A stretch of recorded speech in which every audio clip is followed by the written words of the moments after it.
आपका बेटा यहाँ पे चैप्टर है, यहाँ पे chapter number 4 admission of a partner.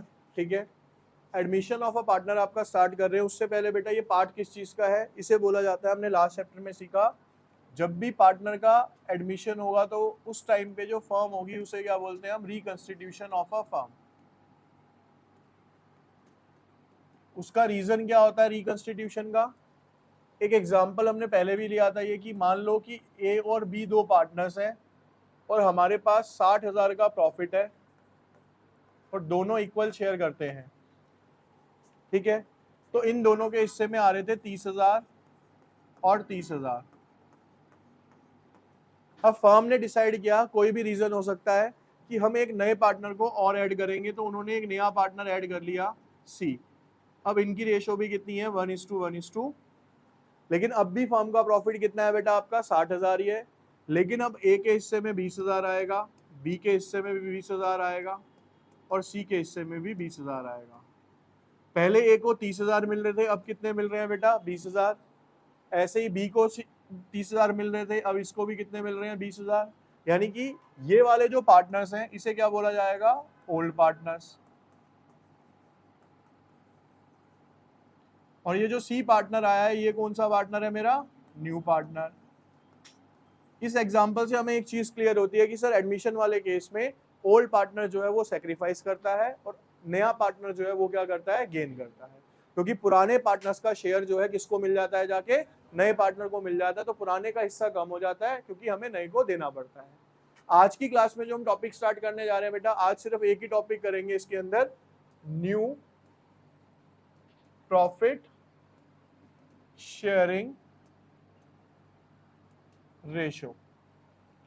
क्योंकि जब भी फर्म में कोई नया पार्टनर आएगा तो उसके आने से आपकी प्रॉफिट शेयरिंग रेशो में डेफिनेटली क्या आएगा, कोई ना कोई चेंज आएगा। लेकिन इसको करने के हमारे पास केसेस अलग अलग होते हैं, सिचुएशंस अलग अलग होती हैं। सिचुएशंस कैसे अलग हैं, मान लो आपके केस फर्स्ट की बात करते हैं हम, when new partners share is given only. यानी आपको नए पार्टनर का शेयर दिया हुआ है लेकिन उसके अलावा कोई भी और सिचुएशन मेंशन नहीं है। एग्जाम्पल यहाँ पे देखिए, मान लो ए और बी पार्टनर्स है बेटा आपके पास 5:3 में। ठीक है, उन्होंने सी को एडमिट किया 1/4 शेयर के लिए। किसके लिए एडमिट किया, 1/4 शेयर के लिए। आपको इसकी बेस पे क्या निकालनी है, न्यू प्रॉफिट शेयरिंग रेशो निकालनी है बेटा आप। ठीक है, तो अब ध्यान से समझना मेरी बात जो मैं कह रहा हूं।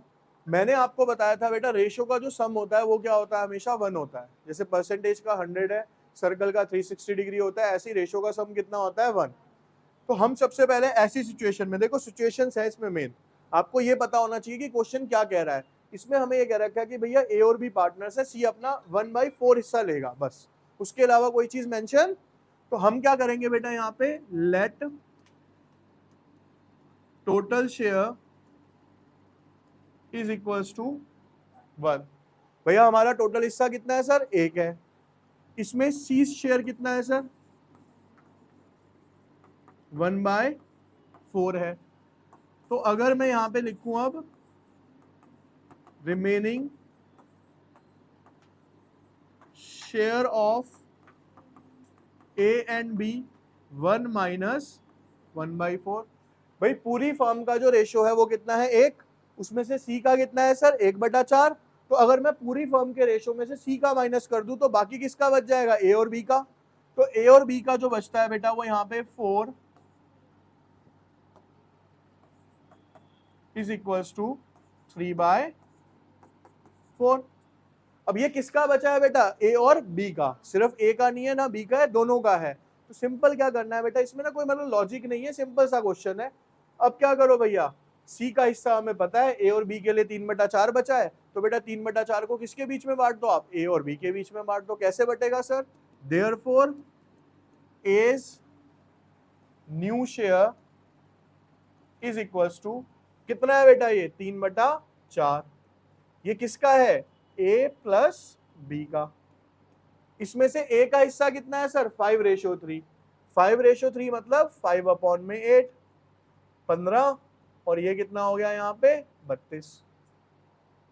ठीक है, ऐसे ही आप किसका शेयर निकाल लो बच्चे, अब यहाँ पे बीज न्यू शेयर बेटा 3/4 है, उसमें से बी का हिस्सा कितना है सर 3/8, कितना हो गया सर 9/32। ठीक, सी का शेयर कितना है सर यहाँ पे भैया गिवन था कितना 1/4।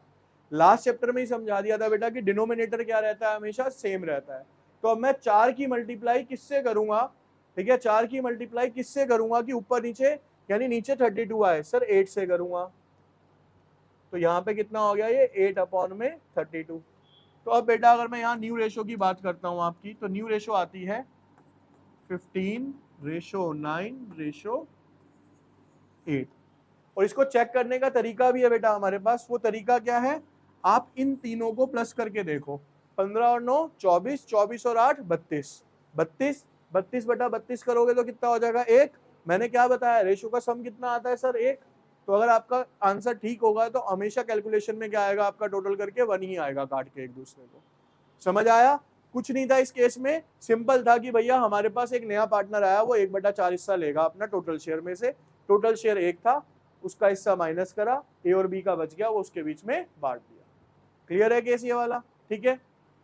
इसके बाद हमारा बच्चे इसी के अंदर सेकंड केस आएगा अब यहाँ पे, ठीक है। सेकंड केस के अंदर देखो चेंज क्या होगा बेटा अब हमारा,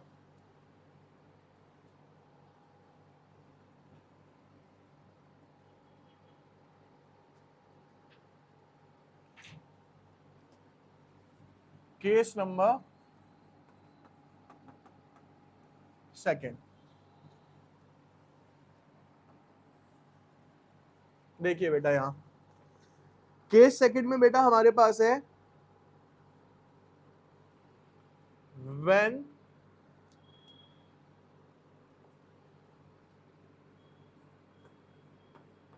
new partner share is given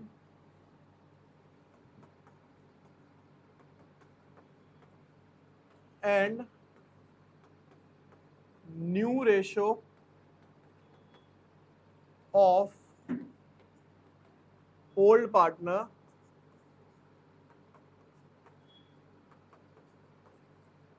is given। हल्का सा चेंज आएगा, क्या आएगा वो देखते हैं। अब इस क्वेश्चन में ये कह रखा है बेटा कि A रेशो B दो पार्टनर्स हैं बेटा, वो हैं आपके किसमें इक्वल मान लेते हैं हम। ये इनकी कौन सी रेशो है, कहता है कि इसने C को एडमिट कर लिया 1/4 शेयर के लिए, और A और B का न्यू रेशो गिवन है आपको कितना 2:1। ये कौन सा रेशो है बेटा न्यू रेशो, ठीक है। अब ध्यान से समझना पहले वाले केस में और इसमें डिफरेंस क्या है। पुराने वाले केस में आपको ओल्ड रेशो गिवन थी, तो जो उनका रिमेनिंग शेयर था मैंने किस रेशो में बांट दिया ओल्ड रेशो में बांट दिया। इस वाले केस में डिफरेंस क्या आ जाता है कि आपको कौन सी रेशो गिवन है सर न्यू रेशो। तो अब जो इनका रिमेनिंग शेयर होगा किस रेशो में बटेगा इनके बीच में न्यू रेशो के बीच में बटेगा। कैसे ये देखते हैं, फिर से वही बेटा let total share is equals to 1, C share 1/4, therefore remaining share of A and B 1 minus 1/4, it is equals to 3/4, therefore A is new share। देखो बस डिफरेंस क्या आएगा इस स्टेप में। अब बेटा ये जो 3/4 बचा है ना, ये किस रेशो में बांटेंगे हम 2:1, यानी कि जो आपकी न्यू रेशो गिवन है। तो 2/3 6/12 बी इज न्यू रेशो 3/4 का 1/3 3/12। सी शेयर कितना दिया हुआ बेटा सी का शेयर 1/4। मेरे को नीचे क्या लेके आना है यहाँ पे 12, किससे मल्टीप्लाई होगी 3 से, तो 3 से ऊपर नीचे मल्टीप्लाई कर दो बेटा। तो अब अगर मैं यहाँ पे न्यू रेशो की बात करता हूँ तो न्यू रेशो आती है 6:3:3 और इसे काट देंगे तो आ जाएगी ये 2:1:2। अब आप यहाँ चेक भी कर सकते हो क्या ए और बी की न्यू रेशियो सेम है या नहीं है तो यानी सही डिस्ट्रीब्यूट कर रहे हो आप, ठीक है ना। तो बेसिक डिफरेंस क्या था दोनों केसेस के अंदर, सर उसके अंदर हमें न्यू रेशियो गिवन नहीं थी तो हमने ओल्ड रेशियो में बांट दिया, यहाँ पे हमें न्यू रेशियो गिवन है तो हम उसके अंदर बांट देंगे। क्लियर है जी, यहाँ तक क्लियर है भैया।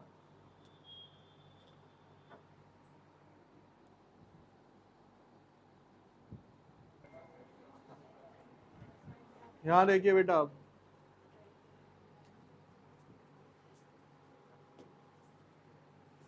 इसके बाद बेटा अब हम देखेंगे यहाँ पे case third.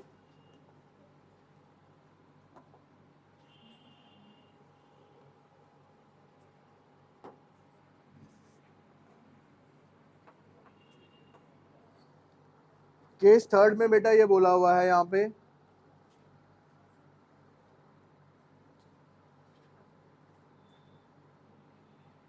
when new partner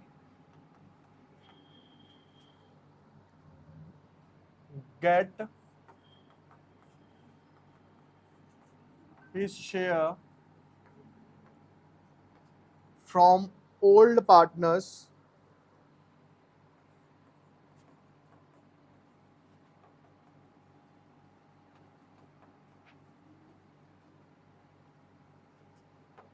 equally. मतलब क्या है यहाँ पे, ए रेशो बी, दो पार्टनर्स है बेटा 5:4 में, उन्होंने सी को एडमिट किया है 1/10 शेयर के लिए, जो कि सी है वो ए से अपने हिस्से का आधा लेता है क्योंकि इक्वली लेना है उसने दोनों से, तो इसका कितना लेगा 1/20। ऐसे ही बी से भी वो कितना लेगा बच्चे यहाँ पे 1/20। दोनों से कितना कितना ले रहा है बच्चे यहाँ पे वो 1/20 शेयर ले रहा है। ठीक है, केस क्या है, जब नया पार्टनर पुराने पार्टनर से अपना हिस्सा इक्वली लेता है। ठीक है, अब यहाँ पे देखिए फिर से प्रोसेस देखो हमारी वही लगेगी क्या कि एज शेयर कितना है sir 5/9। A share C takes his share from A, तो देख लो अपने हिस्से का कितना ले रहा है बच्चे वो यहाँ पे 1/20। Therefore A's new share,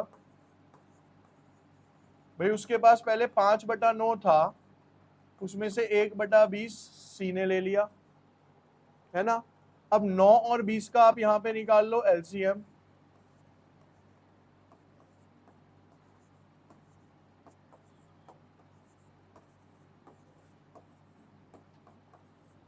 पांच तिया 15, 15 तिया 45, 45 दूनी 90, 90 दूनी 180। तो आपके पास एलसीएम कितना आ जाता है सर यहाँ पे 180 आ जाता है।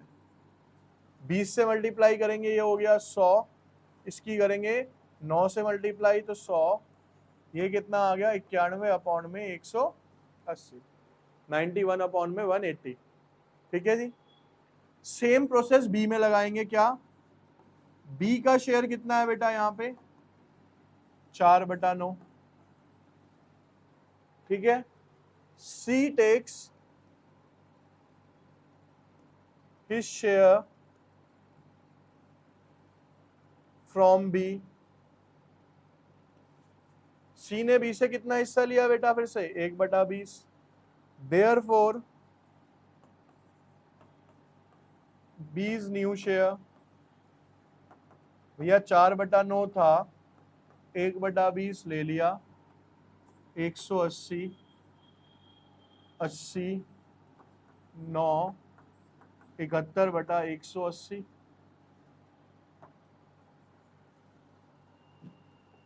सी शेयर कितना है बेटा हमारे पास 1/10।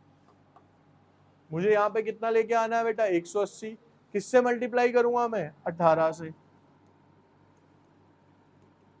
18/100।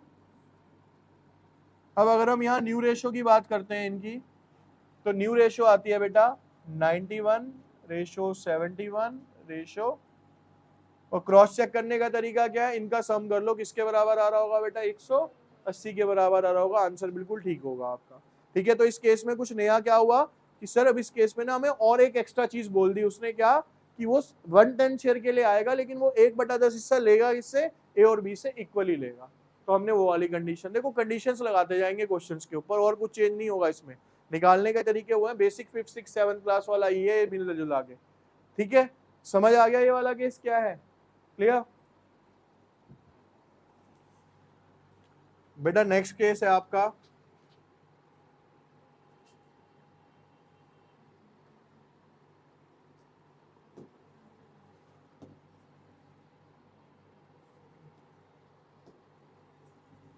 केस नंबर 4 है बच्चे आपके पास। When new partner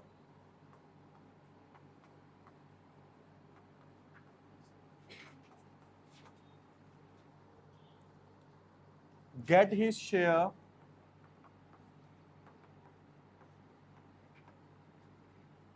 in particular fraction,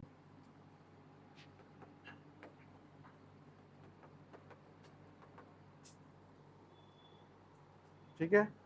particular fraction का क्या मतलब होता है बेटा, यहाँ पे देखो क्वेश्चन है आपके सामने कि A/B पार्टनर्स है बेटा 3:2 में, कंडीशन दी हुई है कि A gives 1/5 of his share, B gives 2/5 of his share to C। ठीक है, न्यू रेशो निकालनी है। अब बहुत ध्यान से सुनना मेरी बात को। अब एक्चुअल में हुआ क्या, इस केस की पहचान क्या है, ठीक है, इस केस की पहचान है कि हमें नए पार्टनर का शेयर गिवन नहीं होगा। यहां अब पुराने पार्टनर अपनी मर्जी से अपना हिस्सा उसको देंगे। ठीक है, तो होगा कैसे क्वेश्चन, ये समझते हैं। यहाँ देखो बेटा, इधर एज शेयर, ए का शेयर कितना है बच्चे, 3/5 है ना। ए सरेंडर या गिव्स, सरेंडर वर्ड यूज होता है, सरेंडर हिज शेयर टू सी। कितना दे रहा है बेटा वो, अपने हिस्से का, यानी 3/5 का 1/5। क्या लिखा है, ए गिव्स 1/5 किसका, अपने हिस्से का, तो उसका हिस्सा कितना है 3/5, उसका 1/5 वो उसको दे रहा है, तो यहाँ पे कितना आ गया 3/25। ठीक है, तो जब बेटा इसमें से उसने इतना दे दिया तो ए का शेयर कम होगा, तो ए का न्यू शेयर कितना हो गया सर, अब यहाँ पे एज न्यू शेयर 3/5 था, 3/25 उसने दे दिया, एलसीएम लिया हमने 25, 15 -3 12/25, कितना आ गया 12/25। अब ऐसे ही बेटा बी का शेयर कितना है सर, 2/5। बी का हिस्सा कितना है 2/5, वो अपने हिस्से का कितना शेयर दे रहा है, 2/5 ही दे रहा है ना। तो यहां आप क्या लिखोगे, B surrender his share to C, 2/5 का 2/5 4/5, नहीं मानो। तो बीज न्यू शेयर कितना हो जाएगा सर यहाँ पे, सर 2/5 उसके पास था, उसमें से बेटा 4/5 उसने, सॉरी 4/25 उसने दे दिया, तो यहाँ हो गया ये 25, 10 - 4 इज इक्वल्स टू 6/। ठीक है, अब सी का शेयर कैसे निकलेगा जी, फिर भाई सीधी सी बात है, ए ने जितना दिया और बी ने जितना दिया। ए ने सी को अपने हिस्से का कितना दिया था, 3/25, बी ने उसे अपने हिस्से का कितना दिया, 4/25, तो इसके हिस्से कितना आ गया जी 7/25। अब जो हमारी न्यू रेशियो निकल के आती है बेटा वो कितनी आती है, देखो 12/25, 6/25 और 7/25। तो 12:6:7। अब अगर आप इसका टोटल कर लो, 12 और 6 18, 18 और 7 कितने हो गए 25। तो यानी आंसर ये भी ठीक है आपका। ठीक है, ये एक लौता केस है जिसके अंदर पहचान बता रहा हूं आपको, जिसके अंदर नए पार्टनर का शेयर गिवन। अभी तक जो तीनों केस करे हैं, देखो यहाँ पे भी क्या लिखा है कि सी कितना लेगा 1/10, पिछले में लिखा था 1/4, उससे पिछले में भी लिखा था 1/4, यानी उसकी पहचान क्या थी, उसमें नया शेयर गिवन होगा। ये वाला जो केस है एक लौता केस होता है जिसके अंदर शेयर गिवन नहीं होता। तो इस तरीके से हम इसको सॉर्ट आउट करते हैं यहाँ पे। ठीक है।